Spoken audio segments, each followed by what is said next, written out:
Hey, I'm Carl Azus, reporting from Washington, D.C. this week, where, get this, it is actually hotter than it is 500 miles south in Atlanta, Georgia, at CNN's world headquarters. The reason for the sizzling is a heat wave that's stretching over the eastern part of the U.S., caused by this high-pressure weather system that's expanding across the country.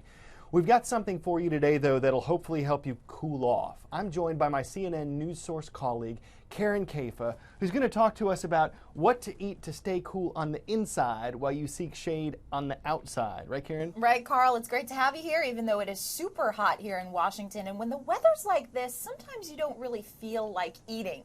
But a nutritionist tells me that it's actually really important that you do, because you want to replenish all the water that you're losing when you're out there sweating it out.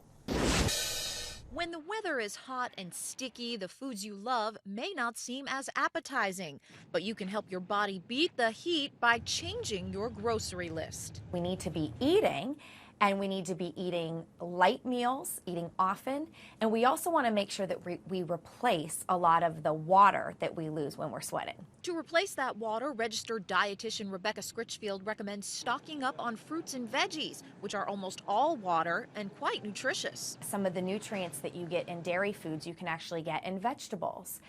So for example, a lot of our leafy green vegetables are a good source of calcium. Fill your cart with alternative sources of fat instead of processed or especially fried foods. They're so hot, so hard to digest with all that extra fat in there.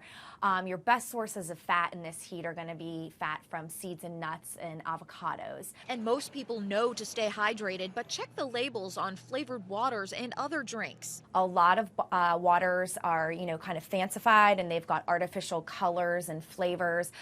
Some can have more than a day's worth of sugar in just one bottle. Be sure to check the caffeine content of drinks as well.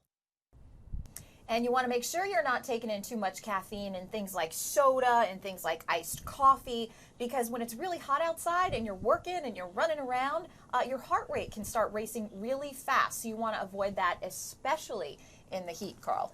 Well, Karen, it's like I always resort to ice cream. I usually think that's, okay, maybe it's not so healthy, but it cools me off. Can I stick with that?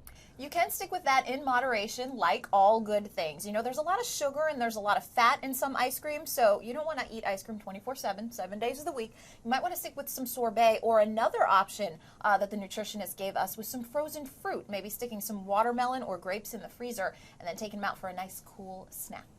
All right. Karen Caifa, thanks so much for being with us on CNN Student News.